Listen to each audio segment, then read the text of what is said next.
Taarifa kwa vyombo vya habari. Kamati ya uendeshaji na usimamizi wa ligi ya bodi ya ligi kuu Tanzania TPLB katika kikao chake cha Novemba 11, 2025 yalipitia mwenendo na matukio mbalimbali ya ligi na kufanya maamuzi yafuatayo. Ligi kuu ya NBC. Mechi namba 6, Young Africans 2, Mtibwa Sugar 0.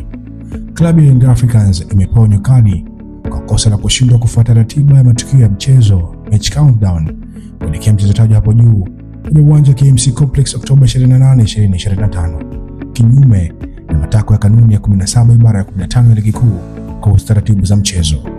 Young Africans walishindwa kuwasilisha leseni za wachezaji wao kwa wakati, jambo lililochelewesha zoezi la ukaguzi ambalo lililazimika lifanyike saa 9:44 alasiri badala ya saa 8:50 mchana kama ratiba ilivyoainisha.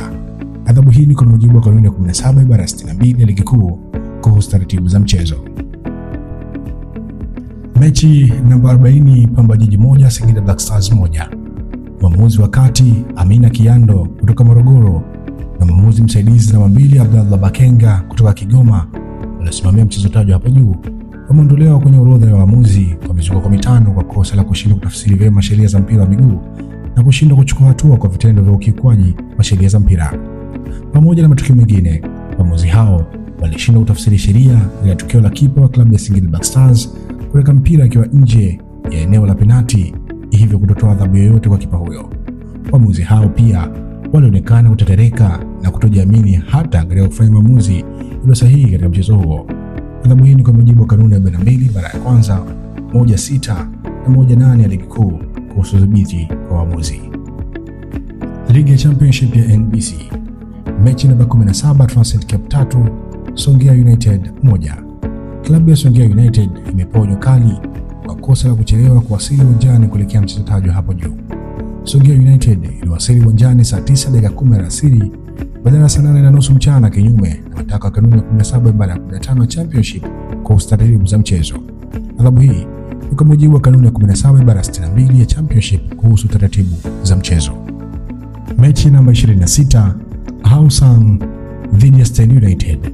Klabu ya Stand United ya mkoani Shinyanga imepoteza mchezo tajwa hapo juu na timu ya Hausung ya Njombe imepewa ushindi wa mabao 3 na alama 3 kwa kosa la Stand United kushindwa kufika kwenye uwanja wa Amani Njombe bila sababu za msingi na zinazokubalika, hivyo kusababisha mchezo huo kushindwa kufanyika.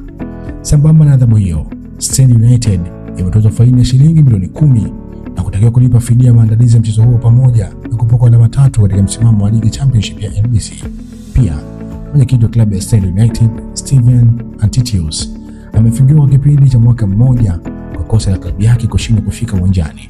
Adhabu hii ni kwa mujibu wa kanuni ya 31 ibara ya kwanza, 1(1), 1(2), 1(3) na 1(4) ya Championship kuhusu kutofika uwanjani. Imetolewa na idara ya habari na mawasiliano, bodi ya ligi kuu Tanzania TPLB, Novemba 11, 2025.